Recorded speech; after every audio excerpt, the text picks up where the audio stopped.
Hey guys, it's Meta Warrior here, and this is the promised blog that I was going to do a few weeks back about my top 5 Norwegian black metal albums.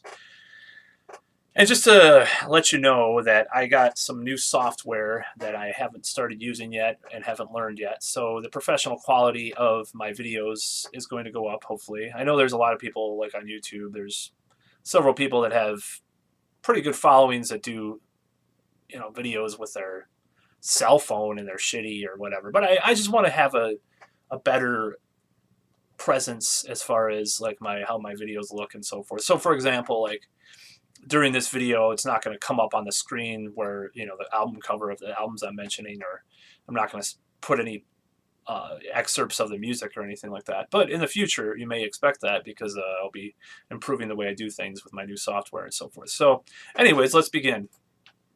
So just to give a little background, I have, in the late '90s, I started hearing about this black metal thing, and started to get into it. But before that, as a kid, I was kind of I would say sort of a Christian, a more pluralist kind of Christian. As in, I believed that there were many ways to faith as far as being pluralistic. I was never one of those people that thought there was only one true way, but I was definitely a Christian to some extent, and I was kind of OCD. I have some of those issues, so I was kind of scared in a way of black metal, and particularly like Merciful Fate and all that stuff. And I didn't even listen to Slayer until my mid to late teens, even though I got into metal when I was 10.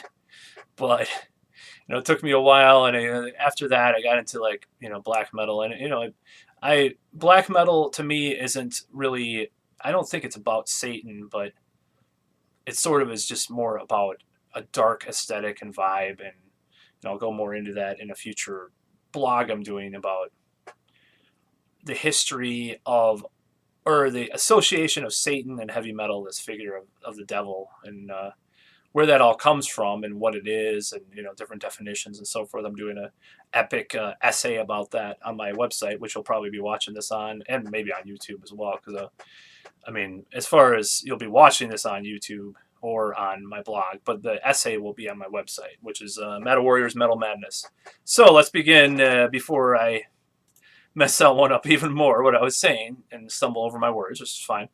So what is my top 5 Norwegian black metal albums? And I'm just going to give a little bit of a precursor to this to say that maybe these aren't considered true or cult black metal albums by any means, but they're not like super commercial ones necessarily either. They're somewhat commercial. I'm not a person that's going to be like only listening to these old obscure demos, from a black metal band, but I'm not one of those that'll listen to like the Nuclear Blast's newest like slick ass release either. So I'm a little bit towards the middle, and that's how I am with metal in general.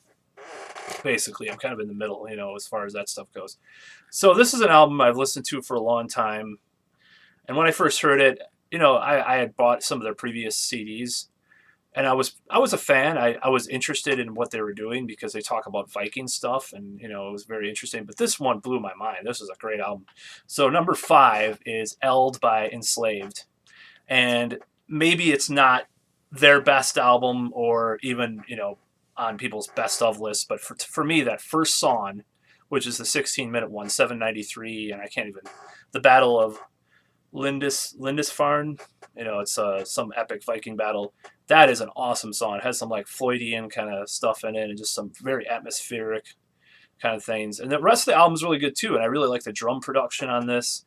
It really made me think about what they were doing with Viking metal. They were going in a more progressive direction slowly, but this is where they really started to gel as far as that goes. So that's number 5, because just historically it's so good, and it just got me into a lot of that stuff.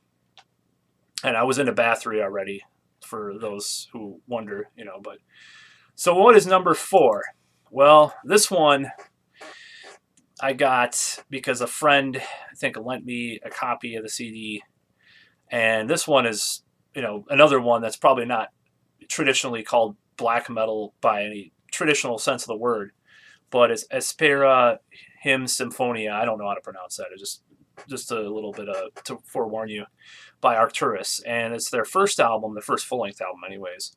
And to me, it was just it kind of changed my life because it had a very orchestral thing about it, but it was also very extreme and dark. But it wasn't like Dimmu Borgir or something like that, where it was just like the keyboards and the guitars were doing a lot of different stuff. It wasn't just kind of this straightforward thing with a lot of icing on the cake or whatever. It was very good, and I really liked Garm, who was the vocalist on there. Real name Christopher Rigg, but he was the singer on there, and I really enjoyed his vocals. In fact, it was an influence on some of my ideas of vocals. Was his performance on this album, and it's a lot of it's about the night and darkness and winter and all that. It's not really a satanic album. Black metal usually, I mean, there's probably maybe it started out as this thing, but it's really not about that as far as, at least with these kinds of bands, some of them. But yeah, this is one of my favorite black metal albums from Norway, released in 1996, so it's a little bit old now, but it's still my favorite by Arcturus. And the guitarist, Carl August Tideman, whatever, he really influenced me with his some of the solos. Like I mean, you could probably listen to some of my music that I do and hear some of the stuff. Like, I mean, you could see like some of the like interval changes I do, and some of the stuff that he's done. I'm very influenced by that as well. So overall, I highly recommend that album. It's my favorite of Arcturus. And I don't recommend the remastered one from 2002, even though it has some of the earlier stuff, like the EPs and stuff on there. I do not recommend that because they really brickwalled the shit out of that, and it sounds kind of shitty. I recommend the one with the green cover, the original, if you could find it.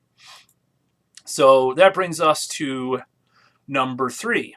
And number 3 is another album with Garm, coincidentally. I mean, he's one of my favorite singers, especially for this period of time. And it is Borknagar, The Olden Domain. Now, this is arguably black metal, but again, it's, kind of a progressive stance on black metal. More Viking metal, it's not really, I mean, it's more about Viking subjects or nature, like a lot of the bands were. And it really was, I don't know, it blew my mind at the time. It was just so atmospheric and just had a lot going for it. It was a little bit of folk metal too. There's a lot of like folk chords and stuff. It's not really like a pure black metal chordal style, if you know about guitar playing. So I really enjoy this album. I still listen to it to this day. I even bought it on vinyl, which is rare for me to buy stuff on vinyl, but I love this album. One of my favorites. I listened to it. I first bought it in the fall when I first listened to it years and years ago, of course. But it really fit the fall, even though it's about winter. But to me, like the tree on the cover and everything, like just it put an image in my mind of the fall and just kind of the more morose kind of vocal melodies on it. Really, that's what comes to mind when I listen to it. So I usually listen to it in fall, and then in the winter I listen to that Arcturus album. So it's kind of a weird thing with seasonal stuff, but that's how it works with me, because probably just because I started listening to that. So what's the next one? What is number 2? No, I had a hard time picking number 2 and number 1, but I had to go by listens, like as how many times I've listened to these albums, and I guess I'm kind of split on number 1 and number 2, but at the same time, as you'll see, there's, it's a little bit of contemplation that had to go through this, because I've been listening to this particular album a lot more than number 1 because of reasons which I'll go into in a second here. But Anthems to the Welkin at Dusk, Emperor. So I first heard this. This is the first black metal I ever heard, pretty much, because I bought the Reverence EP, and that was the first black metal. And it was like the middle of the winter, and it was just like this EP I had gotten. It came out. Okay, I'm that old. I got it when it came out. Fuck it. So I bought this album when it came out. As it came out, this is when I got into black metal. Was this when this album came out, when the EP before it came out. And I hadn't heard of black metal. My friend was talking about Mortiz, and I heard some Mortiz. I was like, oh, that's pretty interesting, because that was at like the time he was doing all the medieval kind of stuff. I was like, oh, I want to hear the band he's from, originally. So it was Emperor, and I bought the Reverence EP, and I was like, holy shit, what is this? I was just getting back into metal because I was kind of out of metal for a while because of I don't know, it was so unpopular. I was starting to follow trends, and I was trying to be a trendy fuck, But it's in some ways, like, I'm glad that I sort of was a trendy fuck at the time, because I did get into some cool techno kind of music and gothic rock and industrial and stuff, just to like kind of follow what was going on. But I'm still into a lot of that stuff. But I got back into metal and went further deeper into metal pretty much.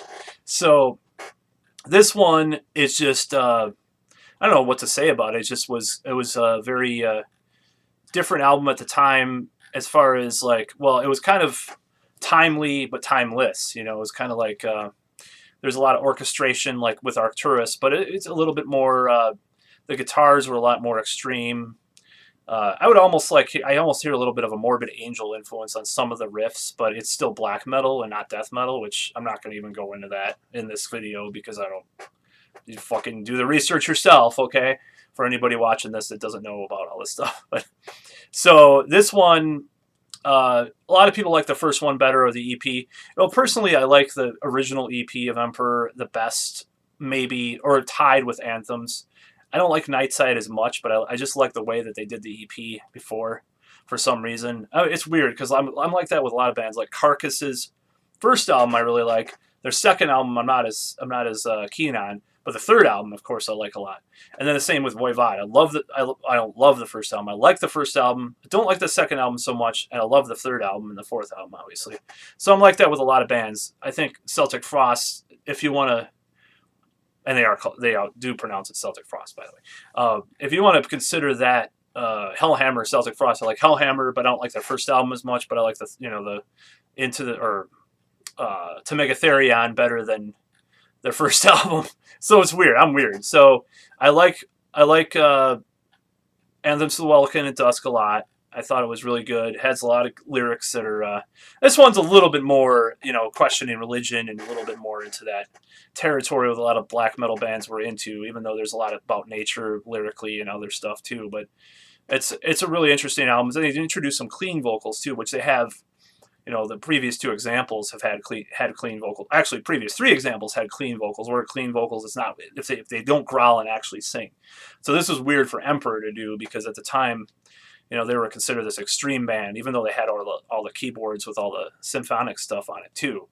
And then I got the bonus disc right away. The bonus edition, had some extra songs on it, like Opus Satana, which is a version of an older song of theirs called Inoa Satana, and that was kind of a classical, whatever you want to call it. It sounds like something Danny Elfman would do. I loved that at the time. It was so awesome. I was like, see, metal is like an important type of music, man. It's actually legitimate. Listen to this classical music these guys did, man. So anyways, I'm not going to go into the controversy with Emperor or this next band, by the way. Beyond all controversy. Actually, there's more controversial than that, but I'm not going to go into that in this video. But you can read all about it. You can read the books about it and all this shit. But I'm not going to go into it. It's just great fucking music. And this album, I was influenced by this album musically too, because I've done some songs that were directly influenced by it. Like, for example, the first song, Ye Entrance Imperium, or whatever, That one, actually, like the vocals in there, I didn't steal it, but I sort of stole a vocal line. Like, I sort of like appropriated some of the ways that he was saying Isan at the time and some later stuff, and I added that, some of the ways they were writing riffs. So, very influential album for me. I really liked it, and I still like it to this day. So this one, I had a hard time picking number one. And I picked number one because of the impact and just the way that it influenced everything else, as well as my liking of it. It was a little bit sort of in between. But I did not like this when I first heard it. I did not like it. I blocked it out. I was kind of a wuss, honestly, back in the day when I was a kid, because I was just like, I'm not gonna listen to that. It's terrible. People are terrible. Even though I listen to Emperor as a hypocrite, I was a big fucking hypocrite about a lot of stuff. I'm not. I hope I'm not anymore. But this one, I only got into 2009. So this is a really weird story. So I had heard this album dozens of times before. My friends liked it. A few of my friends, and I thought it was okay. I was just like, yeah, whatever. So I just put it on. I played. I was like, it was like October of 2009 or something like that. I started listening to it. I was like, oh, it's interesting. Maybe I'll give this another shot. So, and then I put on my PlayStation 2 and I put Castlevania Symphony of the Night on. And I was just listening to it. And I was just like, holy shit, it fits the game. Man, I didn't even start. I started just playing the game and playing the song. And then I started to use the treadmill with it too, with the blast beats, running fast and all that. I lost a bunch of weight at that time. I gained some of it back, but fuck, whatever. Can't win all the time. But anyways, so this one, as you probably may have guessed, is Mayhem de Mysteria Stam Satana. So, and my reason for not listening to it was because, oh God, those guys, one of the guys, well, the bass player on this album killed the guitarist. The guitarist did some really fucked up stuff with a guy that committed suicide who was also in the band, who wrote the lyrics to the album, and then the Getaway Driver wrote a few of the riffs on the album and is rumored to be on the album as well, of the guy that killed the guitar. Just all this bullshit nonsense, okay? So I'm not going to go into all that. You can read all about it, but it's just such a dark album, and people say it's overrated, whatever. But at the time, the vocals by Attila, who was a guest vocalist at the time, they were a lot different because they were just more gothic and just more wretched in a certain way that wasn't, used to like people doing the screeching kind of black metal vocals. So it was very different, and the riffs are awesome. And one of the guys in the band was in a band called Thorns, who I really like, and I think they were ahead of their time because he was writing some of the riffs on there that were, probably credited to the guitarist Euronymous, but he wrote some of those riffs. And it's known because you listen to the old demos of Thorns, and their riffs are all over the place on there. Or riffs that are similar, at least. So he definitely influenced Euronymous and wrote some of the riffs on this album. And I think it's very underrated as far as his contribution goes. But overall, I like this album because it puts me in this dark mood it's very gothic, and it's just this weird, dark, creepy vibe and atmosphere that it puts you in. It doesn't have any keyboards, by the way.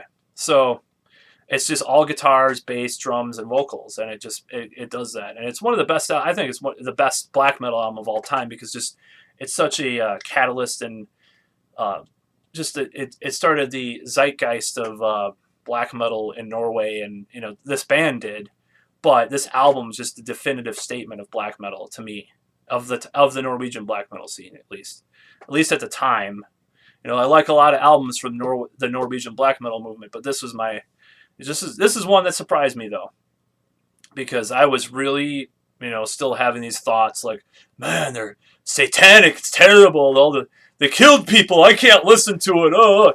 And, so I was really weirded out by it. And, even at the time when, well, at least Emperor has the symphonic thing on. It was such a fucking little chode. But anyways, so I started listening to this, and I can't get enough of it now. So that's number one, just because it was a big deal. So I'm going to go into some runners up as far as what I like. And one runner up, I will say, that's underrated and people don't like it that much, but I love it, is Immortals Blizzard Beasts. I always loved that album. I thought it was just something really strange and out of the ordinary because it has these very weird kind of riffs and just this speed and this intensity. And it's not a very long album too. So a lot of people don't like that album, but it was the best. To me, it was one of the best Immortal albums just because it had this almost like a Morbid Angel kind of riff style, but just insanely fast and kind of all over the place. But it was organized chaos, I guess you'd call it. And I loved Demonaz Doom Occulta's riffs on it. And so I still like that album more than a lot of the later Immortal. Even though I like Abath era Immortal, I still like Blizzard Beasts probably better. So there. So another runner-up is Lymphonic Art, Moon in the Scorpio.